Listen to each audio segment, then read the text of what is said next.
ತ್ರಿವರ್ಣ ನ್ಯೂಸ್ಗೆ ಸ್ವಾಗತ. ನಾನು BM ಹನೀಫ್. ಇದು ಹನಿ ಟ್ರ್ಯಾಕ್.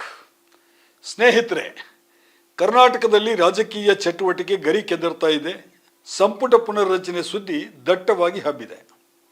ಮೊದಲ ಬಾರಿಗೆ ಸಚಿವರಾಗೋದಕ್ಕೆ ಹಲವಾರು ಕಾಂಗ್ರೆಸ್ ಶಾಸಕರು ಹೊಸ ಸೂಟ್ಗಳೊಂದಿಗೆ ಸಿದ್ಧರಾಗ್ತಾ ಇದ್ದಾರೆ. ಇನ್ನೊಂದೆಡೆ ಸಂಪುಟದಿಂದ ನಿರ್ಗಮಿಸುವ ಆತಂಕ ಹಲವು ಸಚಿವರನ್ನು ಕಾಡ್ತಾ ಇದೆ. ಸಚಿವ ಸ್ಥಾನವನ್ನು ಉಳಿಸ್ಕೊಳ್ಳೋದಕ್ಕೆ ಹಳಬರು ಕೂಡ ಸತಾಯಗತಾಯ ಪ್ರಯತ್ನಿಸ್ತಾ ಇದ್ದಾರೆ. ಆದರೆ ದೆಹಲಿಯಿಂದ ಬರೋ ಮಾಹಿತಿಗಳನ್ನು ನಂಬೋದಾದರೆ ಸಿದ್ದರಾಮಯ್ಯ ಸಚಿವ ಸಂಪುಟದ ವಿಸ್ತರಣೆ 2 ತಿಂಗಳು ಮುಂದಕ್ಕೆ ಹೋಗೋ ಸಾಧ್ಯತೆ ದಟ್ಟವಾಗಿದೆ. ನವೆಂಬರ್ನಲ್ಲಂತೂ ಪುನರಚನೆ ಆಗೋ ಸಾಧ್ಯತೆ ಇಲ್ಲ ಅಂತ ಕಾಣಿಸ್ತಾ ಇದೆ. 2 ದಿನಗಳ ಹಿಂದೆ ಒಂದು ಸುದ್ದಿ ಹಬ್ಬಿತ್ತು. ಹೈಕಮಾಂಡ್ ಭೇಟಿಯಾಗಲು ದೆಹಲಿಗೆ ಯಾರೂ ಬರಬೇಡಿ ಅಂತ ಸ್ವತಃ ಹೈಕಮಾಂಡ್ ಹೇಳಿದೆ ಅನ್ನೋದು ಆ ಸುದ್ದಿ ಎಷ್ಟರ ಮಟ್ಟಿಗೆ ಸತ್ಯ ಅನ್ನೋದು ಗೊತ್ತಿಲ್ಲ. DK ಶಿವಕುಮಾರ್ ಈ ವಾರದಲ್ಲಿ ಪದೇ ಪದೇ ದೆಹಲಿಗೆ ಭೇಟಿ ಕೊಟ್ಟಿದ್ದಾರೆ. ಅವರ ಭೇಟಿಗೆ 10 ಕಾರಣಗಳಿರುತ್ತವೆ. ಮುಖ್ಯಮಂತ್ರಿ ಸಿದ್ದರಾಮಯ್ಯ 15ಕ್ಕೆ ಅಂದರೆ ಈ ಶನಿವಾರ ದೆಹಲಿಗೆ ಹೋಗೋದು ಖಚಿತವಾಗಿದೆ. ಸಿದ್ದರಾಮಯ್ಯ ಹೋಗ್ತಾ ಇರೋದು ಹಿರಿಯ ಕಾಂಗ್ರೆಸ್ ನಾಯಕ, ಪ್ರಖ್ಯಾತ ವಕೀಲ ಕಪಿಲ್ ಸಿಬಲ್ ಬರೆದಂತಹ ಪುಸ್ತಕ ಬಿಡುಗಡೆಗೆ. ಅಲ್ಲಿ ಹೋದ ಬಳಿಕ ಅವರು ಹೈಕಮಾಂಡ್ ನಾಯಕರನ್ನ ಭೇಟಿಯಾಗಲೂಬಹುದು. ಹೀಗೆ ಭೇಟಿಯಾದರೆ ಅವರು ಸಚಿವ ಸಂಪುಟ ಪುನರ್ರಚನೆ ಬಗ್ಗೆ ಹೈಕಮಾಂಡ್ ಜೊತೆ ಚರ್ಚೆ ನಡೆಸುವ ಸಾಧ್ಯತೆಯೂ ಇದೆ ಎಂದು ಈವರೆಗೆ ಸುದ್ದಿ ಇತ್ತು. ಆದರೆ ದೆಹಲಿಯ ಕಾಂಗ್ರೆಸ್ ಮೂಲಗಳ ಪ್ರಕಾರ ರಾಹುಲ್ ಗಾಂಧಿ ಶುಕ್ರವಾರ ಅಂದರೆ 14ರಂದು ವಿದೇಶ ಪ್ರವಾಸಕ್ಕೆ ಹೊರಡ್ತಾರೆ. ಮುಂದಿನ 4 ದಿನಗಳ ಕಾಲ ಅವರು ದೆಹಲಿಯಲ್ಲಿ ಇರೋದಿಲ್ಲ. ಒಂದು ಅನಧಿಕೃತ ಮೂಲದ ಪ್ರಕಾರ ರಾಹುಲ್ ಗಾಂಧಿ ಫಿನ್ಲೆಂಡಿಗೆ ಹೋಗ್ತಾ ಇದ್ದಾರೆ. ಅಂದರೆ ಸಿದ್ದರಾಮಯ್ಯ ಅವರು ದೆಹಲಿಗೆ ಹೋದರೆ ರಾಹುಲ್ ಅವರನ್ನು ಭೇಟಿಯಾಗುವ ಸಾಧ್ಯತೆ ಇಲ್ಲ. ಇನ್ನು ದೆಹಲಿನಲ್ಲಿ ಖರ್ಗೆ ಮತ್ತು ಸುರ್ಜೇವಾಲಾ ಅವರನ್ನ ಮುಖ್ಯಮಂತ್ರಿ ಭೇಟಿ ಆಗಬಹುದು. ಆದರೆ ಅದು ಖಾತ್ರಿ ಇಲ್ಲ. ಈಗಿನ ಮಾಹಿತಿ ಪ್ರಕಾರ ಅಂತಹ ಭೇಟಿಗೆ ದಿನ ನಿಗದಿ ಕೂಡ ಆಗಿಲ್ಲ. ಕಪಿಲ್ ಸಿಬಲ್ ಅವರು DCM DK ಶಿವಕುಮಾರ್ ಅವರಿಗೂ ಆಪ್ತರೆ. DKಶಿ ಅವರ ಹಲವು ಕೇಸ್ಗಳನ್ನು ಕಪಿಲ್ ಸಿಬಲ್ ನಿರ್ವಹಿಸ್ತಾ ಇದ್ದಾರೆ. ಹಾಗಾಗಿ ಅವರು ಕೂಡ ಪುಸ್ತಕ ಬಿಡುಗಡೆ ಸಮಾರಂಭಕ್ಕಾಗಿ ದೆಹಲಿಯಲ್ಲಿ ಇರಬಹುದು. 2 ದಿನಗಳ ಹಿಂದೆ ದೆಹಲಿಯಲ್ಲಿದ್ದ DK ಶಿವಕುಮಾರ್ AICC ಅಧ್ಯಕ್ಷ ಮಲ್ಲಿಕಾರ್ಜುನ ಖರ್ಗೆ ಅವರನ್ನು ಭೇಟಿ ಮಾಡಿದ್ದಾರೆ. ಆ ಭೇಟಿನಲ್ಲಿ ಸಂಪುಟ ಪುನರ್ರಚನೆ ಬಗ್ಗೆ ಚರ್ಚೆ ಆಗಿರೋ ಸಾಧ್ಯತೆ ಇಲ್ಲ ಅನ್ನೋದು ದೆಹಲಿ ಮೂಲಗಳ ಮಾಹಿತಿ. ವೋಟ್ ಚೋರಿ ತನಿಖೆ ನಡೆಸೋದರ ಬಗ್ಗೆ ಜನರ ಸಹಿ ಸಂಗ್ರಹ ಅಭಿಯಾನ ನಡೆದಿದೆ.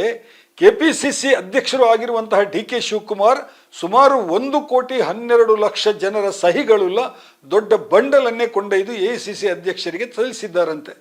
ಅದಕ್ಕೆಂದೇ ಅವರು ದೆಹಲಿಗೆ ಹೋಗಿದ್ರು ಅಂತ ಹೇಳಲಾಗ್ತಾ ಇದೆ. ಇನ್ನು ದೆಹಲಿಗೆ ಬರಬೇಡಿ ಎಂದು ಹೈಕಮಾಂಡ್ ಸೂಚಿಸಿದೆ ಅನ್ನೋದು ಮಾಧ್ಯಮಗಳ ಸುದ್ದಿ. ಹಾಗೆಂದು ದೆಹಲಿಗೆ ಹೋಗೋ ಕಾಂಗ್ರೆಸ್ ನಾಯಕರು ತಮ್ಮ ಯಾತ್ರೆಯನ್ನು ನಿಲ್ಲಿಸೋದಿಲ್ಲ ಅನ್ನೋದು ಎಲ್ರಿಗೂ ಗೊತ್ತಿರೋ ಸಂಗತಿ. ಬೇರೆ ಬೇರೆ ಕೆಲಸಗಳ ಮೇಲೆ ದೆಹಲಿಗೆ ಹೋಗೋರು ಇದ್ದೇ ಇರ್ತಾರೆ. ದೆಹಲಿಗೆ ಹೋದ್ಮೇಲೆ ಕರ್ನಾಟಕದವರೇ ಆದಂತಹ ಖರ್ಗೆ ಸಾಹೇಬರನ್ನ ಭೇಟಿಯಾಗೋದು ಇರುತ್ತೆ. ಖರ್ಗೆ ಅವರು ಹೈಕಮಾಂಡ್ ತಾನೆ. ಸದ್ಯಕ್ಕೆ ಇರೋ ಮಾಹಿತಿ ಪ್ರಕಾರ ಸಿದ್ದರಾಮಯ್ಯ ಸಚಿವ ಸಂಪುಟದ ಪುನರ್ರಚನೆ ಸರಾಗವಾಗಿ ಆಗೋ ಸಾಧ್ಯತೆ ಇಲ್ಲ. ಎಷ್ಟೇ ಕಡಿಮೆ ಬದಲಾವಣೆ ಅಂದ್ರೂ ಕೂಡ ಅದು ಗಜಪ್ರಸವವೇ. 2.5 ವರ್ಷಗಳ ಬಳಿಕ ಸಂಪುಟ ಪುನರ್ರಚನೆ ಅಂದರೆ ಸಾಕಷ್ಟು ಶಾಸಕರ ದೊಡ್ಡ ನಿರೀಕ್ಷೆಗಳೇ ಇರ್ತವೆ. ಹೈಕಮಾಂಡ್ ಮೇಲೆ ಒತ್ತಡವೂ ಬಹಳ ಜಾಸ್ತಿ ಇರ್ತದೆ. ಹಾಗಾಗಿ ಈ ವಿಳಂಬ ಸಹಜವೂ ಹೌದು. CM ಮತ್ತು DCM ಎರಡೂ ಬಣಗಳ ಮಧ್ಯೆ ತಿಕ್ಕಾಟ ಹೆಚ್ಚಾಗದಂತೆ ನೋಡಿಕೊಂಡು ಸಂಪುಟ ವಿಸ್ತರಣೆ ಮಾಡಬೇಕಾಗುತ್ತೆ. ಹಾಗಾಗಿ ಹೈಕಮಾಂಡಿಗೆ ಚೌಕಾಶಿಗೆ ಹೆಚ್ಚು ಸಮಯ ಬೇಕಾಗುತ್ತೆ. ಯಾವುದೇ ನಿರ್ಧಾರಗಳನ್ನು ಹೈಕಮಾಂಡ್ ದಿಢೀರ್ ಅಂತ ತಗೊಳ್ಳೋದಕ್ಕೆ ಆಗೋದಿಲ್ಲ. ದೆಹಲಿ ಮೂಲಗಳನ್ನು ನಂಬೋದಾದ್ರೆ ಸಚಿವ ಸಂಪುಟ ಪುನರ್ರಚನೆ 2 ತಿಂಗಳ ಮುಂದಕ್ಕೆ ಹೋಗೋ ಸಾಧ್ಯತೆಯೇ ಹೆಚ್ಚಾಗಿದೆ. ಇನ್ನು ಬಿಹಾರ ಚುನಾವಣೆಯ ಈ ರಿಸಲ್ಟ್ ಬಂದ ಬಳಿಕ ಸಚಿವ ಸಂಪುಟ ಪುನರ್ರಚನೆ ಆಗ್ತದೆ ಅಂತ 2 ತಿಂಗಳಿಂದ ಸುದ್ದಿ ಇತ್ತು. ಈಗ ಇರೋ ಮಾಹಿತಿ ಪ್ರಕಾರ ಬಿಹಾರದ ಫಲಿತಾಂಶ ಯಾರ ಕಡೆಗೆ ಆದರೂ ಕೂಡ ಕರ್ನಾಟಕದಲ್ಲಿ ಸಚಿವ ಸಂಪುಟ ವಿಸ್ತರಣೆ ತಡವಾಗೋ ಸಾಧ್ಯತೆ ಹೆಚ್ಚಿದೆ. ಅದಕ್ಕೆ ಕಾರಣಗಳನ್ನು ಹೇಳ್ತೇನೆ. ಬಿಹಾರದಲ್ಲಿ ಮಹಾಗಠಬಂಧನ್ ಅಧಿಕಾರಕ್ಕೆ ಬಂದ್ರೆ ಸಹಜವಾಗಿಯೇ ಕಾಂಗ್ರೆಸ್ ಹೈಕಮಾಂಡ್ ಅಲ್ಲಿನ ಸರ್ಕಾರ ರಚನೆ ಕೆಲಸದಲ್ಲಿ ಬ್ಯುಸಿ ಆಗುತ್ತೆ. ಮೈತ್ರಿಕೂಟ ಅಂದಮೇಲೆ ಅಲ್ಲಿ ಕೊಡೋದು ತಗೊಳ್ಳೋದು ಚೌಕಾಶಿಗೆ ಬಹಳ ಸಮಯ ಹಿಡಿತದೆ.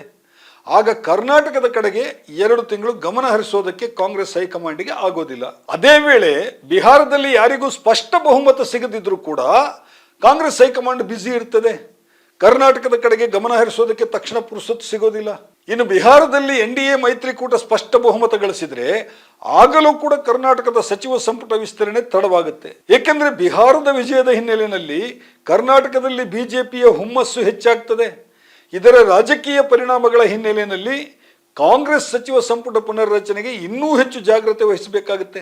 ಹೀಗೆ ಯಾವ ಆಂಗಲ್ ನಿಂದ ನೋಡಿದರೂ ಕೂಡ ರಾಜ್ಯದಲ್ಲಿ ಸಚಿವ ಸಂಪುಟ ಪುನರ್ರಚನೆ 2 ತಿಂಗಳು ಮುಂದಕ್ಕೆ ಹೋಗಬಹುದು ಅನ್ನೋ ಸುದ್ದಿಯೇ ಹೆಚ್ಚು ವಿಶ್ವಾಸಾರ್ಹ ಅಂತ ಕಾಣಿಸ್ತಾ ಇದೆ.